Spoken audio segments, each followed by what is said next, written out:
Star Wars Visions, the new Star Wars anime anthology series, is now out, and I have watched it, and I thought it was really good, actually. I actually really enjoyed this one. Now granted, this is due to me being a massive Star Wars fan and a massive anime fan, but never in a million years would I have thought these two could go together so well. Now I do want to preface that this video is unscripted, so if I sound a bit janky or off, that's just because I'm really excited to dive straight in and tell you guys what I think about this story. With that out of the way, let's talk about what I really like in this series, and there are actually quite a few things. One thing that I really like about this series is that it's not afraid to stray away from the canon of Star Wars, and it isn't afraid to get a bit goofy sometimes. In the past, I have shamed Star Wars from straying away from its own logic, but in this case, I'm willing to accept it because, well, it's anime. And I expect weird stuff from anime, especially when you have people like Studio Trigger on the line, who's been well known for doing this shit for the past couple of years. So when I see a guy cut a Star Destroyer in half with a goddamn galaxy lightsaber, I'm not surprised, because it's anime.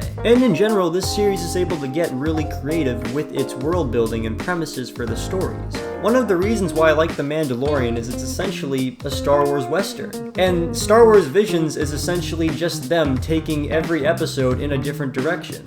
Each episode has a different tone, feel, art style. And it works because it's an anthology series, and it also works because we get to see different shades of what the Star Wars universe is like as an anime. Despite the various episodes having different forms of animation, I would say for the most part they're all still good. When Visions is at its best, it can really show you some really great examples of visual storytelling, like in The Duel or The Twins. Especially in the case of the various lightsaber fights that take place over the series, I do think they are done really well. Along with this, I really like the fact that this series is able to introduce very interesting concepts. I really appreciate that this series is able to blend the cool aspects of Star Wars and the weird aspects in anime together in a way that works well.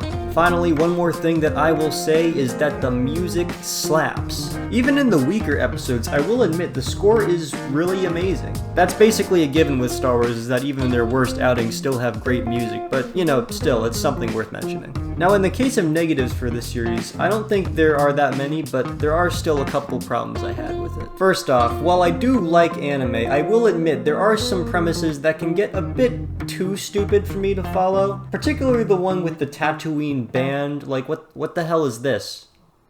What the hell am I looking at? If you're just a first-time viewer going into this and just being a Star Wars fan, you're probably gonna be really confused. I say this because I'm worried the Star Wars fanbase will essentially be split in half on this show, with some either really loving it because of its newfound creativity and use in the Star Wars medium, or hate it because it conflicts with the canon and it's also anime, so therefore it fucking sucks. And while I obviously lean towards the former rather than the latter, I will admit that first viewings of this series as just a standard Star Wars fan might put some people off, and I can completely understand that. Another point I have against this show is some of the voice acting. Because while I like a lot of the voice acting for the most part, and I think it fits the characters each of these people play, it's mostly in the case of the famous celebrities whenever they come in that kind of puts me off. Granted, there are some really strong performances from David Harbour, Henry Golding, and Alison Brie, who I think do a really good job capturing their character in their episodes, but there are also people who unfortunately I think aren't very good in this show in terms of voice acting, like Kyle Chandler, Joseph Gordon-Levitt, and most unfortunately, Neil Patrick Harris. And don't get me wrong, I still like all those celebrities. I think they're really talented performers, but I think in the case of anime, they just don't really fit the bill that well. Some of their vocal delivery can be kind of flat, and yeah, it just doesn't really work with me. And my final complaint with the series is that it sometimes can be a bit too short. I do get this because, you know, COVID and also different anime studios animating all these shows at once can be kind of exhausting, and I guess Star Wars would want to get these out on time. But still, some of these episodes can feel occasionally rushed or even unfinished. But overall, I really enjoyed my time with this series, and I can't wait to see more of what Star Wars gives us in terms of content like this. Let's see, is there anything else I'm forgetting? Oh yeah, all the episodes are going to be ranked and reviewed right now. And in last place, we have Tatooine Rhapsody. Honestly, this one is just really kind of boring. This does have a stupid factor vibe, which I'm sure some people can appreciate, but at the same time, this is just really kind of the worst plot in Star Wars history, if I'm being honest. The plot is literally just a band trying to save one of their own from getting executed, and the Tatooine part comes at the end. I just really think the Tatooine part should have been focused on a lot more throughout this episode. The characters just seem kind of flat, and aside from some minor personality quirks, they kind of just mesh together into like this cliche band archetype. Aside from Boba Fett bobbing his head to the tune of the jam, I wouldn't say it was that good. However, I do think this serves well as a prequel to the Starship Band from a Star Wars holiday special. D+. Coming in 8th place, we have Akakiri. Now this one makes me feel sad because I wanted to put it a lot higher on the list, but this honestly feels like an ending to a much more interesting Star Wars show. We don't know about these characters and what journey they've gone on. It just seems like it was pre-planned and that we should have known it at this point. The cuts are also a little bit weird in this one, for our main protagonist having like these psychotic Sith predictions. There's also some flashbacks in here that I don't think really work all that well in the context of the story and just kind of slow it down a little bit. Overall, this one is decently enjoyable, but definitely doesn't really hold up as a single standalone episode. C-. Number 7, 20B1. Now, in this one's case, I didn't really expect to like it all that much, but I had some form of fond attachment to this one. This young robot's delusions of grandeur seemed very interesting to me, and I would have liked to see it play out better. I would have liked to see it take a darker turn and not stick with this lighthearted Mega Man Astro Boy tale, even though I do think it was pretty decent for the most part. But this episode overall seems like a more lighthearted type story, so I'm not gonna bash too much on it. It's cute, you know? C. Number 6, The Twins. The one main issue that I find with this episode is that it has a complete lack of subtlety and interpretation. A lot of the scenes have overly long exposition bits that feel like they're just there for the sake of letting the audience know who these characters are without letting us infer or engage with the story on our own. And in the case of ignoring the Star Wars canon, this episode definitely has the biggest leaps in quality in service to that. Our characters literally breathe in space, use tentacle sabers, and literally cut a Star Destroyer in half with a lightsaber. And really, that's why I like this episode. Sure, it's kind of corny and loud, but at the same time, it's just really enjoyable and really fun. And I wouldn't expect anything less from Studio Trigger, just giving me fun stuff to watch, and I am very thankful for it. This one is getting a B-. Number 5, Lop Ocho. Now, while I will say this does suffer from the shorter length time slot that all these episodes kind of have to deal with, I do think it does make the best of it. Really, this episode is about family and the various bonds that are forged and broken from it.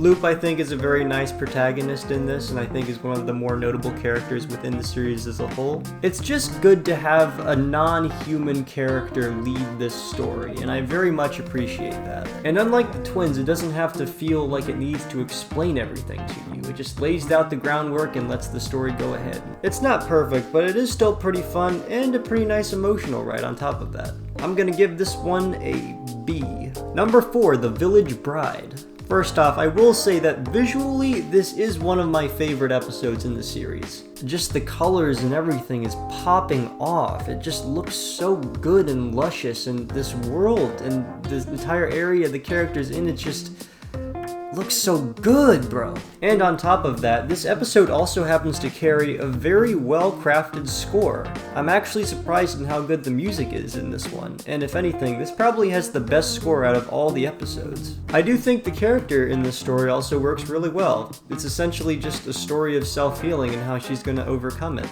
The one aspect where I would say this episode stumbles is in its conclusion, because it's essentially just a bunch of moving images put together, which I'm guessing was due to budgetary reasons, so you know, I'll give it a pass. But yeah, great visuals, very good score. I really enjoyed this one. I'm gonna give this one a A-. Number 3, The Elder. I personally have no idea why I like this one as much as I do, but for some reason it just kind of clicks with me, you know? It's just this simple story of this master and Padawan going on this planet, uncovering some dark truths and learning some lessons. It's very simple, and really, I feel like that's the type of stuff that makes Star Wars good as a whole. The lightsaber battles are pretty intense, but it really helps display the opponent's skills against each other. I really like this Master and Padawan duo that they set up in this episode. And I really like that the Padawan doesn't die. Because I've noticed a theme in Star Wars that if your name is not Anakin or Ahsoka, if you're a Padawan, you're basically dead. But this doesn't happen, and I'm glad the Padawan learns a lesson about kindness and not letting power corrupt him. If I was to give one complaint on this, I would say that the animation is kinda stiff, but that's kind of about it. Not much else to say, I just really like this one. I'm gonna give this one an A. Number 2, The Ninth Jedi. What I like about this episode is that it's essentially a Star Wars thriller with plot twists, and that's something I never would have expected from this. Which is impressive because when it comes to Star Wars, I pretty much normally know what's gonna happen and what goes into these types of stories. I like for the fact that this one Jedi surrounded by these supposedly Jedi Knights are suspicious of this one lightsaber broker, only for the other supposedly Jedi Knights to turn around and reveal themselves to be Sith. That was a plot twist I did not see coming. I do think the little girl B-plot was a bit distracting, but at the same time, I don't really think the story would be complete without it. I also like the shots in this. It's very dynamic and interesting, especially the one at the very end. God, that looks really good. So yeah, really good episode, probably the best in the series. I'm going to give it an A. Number 1, The Duel. This is the first episode of Star Wars Visions, and in my opinion, is one of my favorite pieces of Star Wars media of all time. Considering that Lucas was inspired by old samurai movies to make Star Wars, this one fits really well into what Star Wars was meant to be, essentially. You have good voice acting, a great score, great visuals, amazing action, and just the best amount of concepts possible. Droids shooting missiles? It's awesome. This fucking lightsaber umbrella attachment? It's awesome. And I really like when a lightsaber fight ends with an opponent not being outskilled, but outsmarted. It's just something I really appreciate in these types of stories, where the protagonists have to use their brain in order to overcome a much stronger opponent. And I really think the short runtime really adds to this. It's essentially just watching a Star Wars animated samurai short film, and I really like the feeling of that. So yeah, for me, this episode not only represents the best of Visions, but some of the best media of Star Wars ever. And I'm going to stand by that until the day I die. A+. I ain't taking this back. Alright, that was the video. I hope you all enjoyed. I hope you consider subscribing. And I will see y'all next time.